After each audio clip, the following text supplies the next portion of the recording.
Inside this box is something wild. A fake Range Rover from China.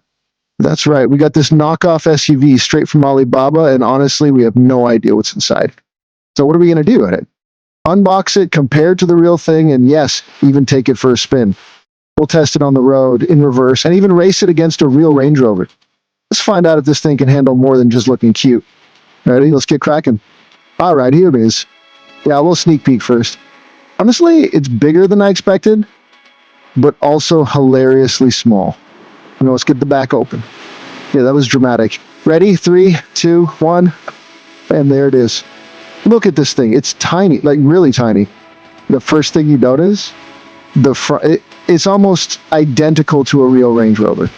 The headlights, the grille, the bumper, they copied everything. I don't even know how this is legal. The wheels, these are 17-inch rims, just like the real deal, but scaled down. They look comically small, like something you'd find on a go-kart. Oh, and this is a straight-up plagiarism.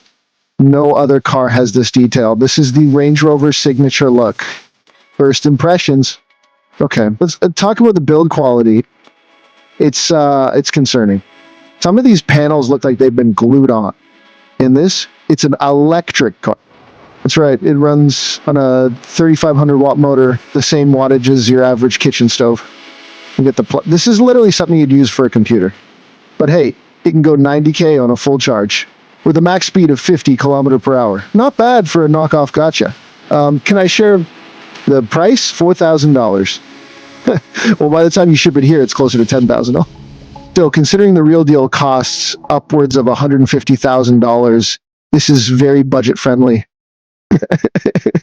But up close, well, let's just say it's good from afar, but far from good.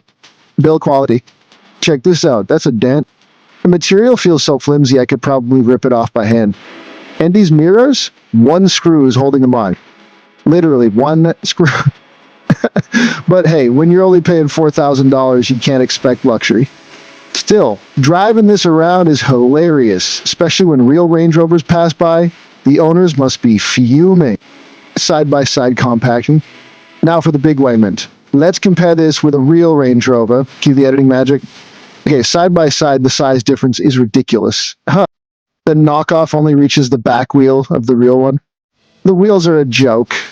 14 inches versus 22 inches on the legit version. Then there's the grille. In the real Range Rover, you've got these fancy open holes. On this, no holes. Apparently, holes were too expensive. And check this out. Range Rover hides all the lines and wipers for that sleek, seamless look. Here, you can see everything. The windshield wipers look like they came from a dollar store. The door handles, forget it.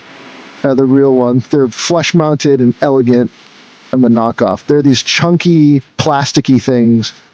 Honestly, those flush handles probably cost more than this entire car. Interior. All right, let's hop inside. First up, the steering wheel. Sleeveless, covered in leather, but it feels cheap. And there's some random Chinese writing on it. If anyone can translate, drop a comment. Starting it up is interesting. You press the start and stop button and everything lights up. There's even a gear lever, but it feels like it's going to snap off every time you use it. Want to go in reverse? You have to manually release the parking brake with this awkward pull mechanism. Surprisingly, the car has a touchscreen. It's basic. You can watch movies, play music, and even connect via Bluetooth.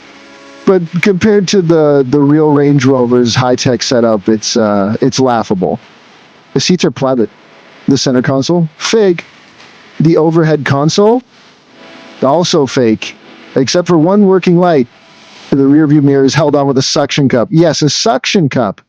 And under the hood, nothing. No engine, just some wires and a dodgy-looking latch. Road test obstacle course. Now for the moment of truth. Let's see how this thing actually drives. First, we placed a tiny obstacle in front of the wheel. Something small like a piece of wood.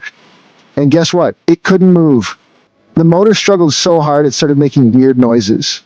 Imagine trying to take this on an actual road with potholes. Nope, not happening. Racing tech. Next up, a race. We lined up the fake Range Rover against a real one. Spoiler alert, it wasn't even close. The real Range Rover left the knockoff in the dust within seconds. By the time the fake one hit 30 km/h, the real one had already crossed the finish line. Watching it struggle was both sad and hilarious. Reverse check. Oh, finally. Let's test the reverse. Honestly, it's like playing a game of bumper cars. The knockoff barely moves backward, and the steering is so awkward you feel like you're fighting the car. At one point, it actually stopped and refused to move until we turned it off and restarted it. Imagine being stuck in a parking lot with this thing. Yikes. At the end of the day, this car's hilarious. It's a blatant copy, cheaply made, and probably not the safest thing on the road. But for $4,000, it's a fun conversation piece. Would you ever buy one of these knockoff cars, or is it better to save up for the real thing? Let us know in the comments. And hey, if you enjoyed this wild experiment, don't forget to like, subscribe, and hit that bell. We've got more crazy content coming your way.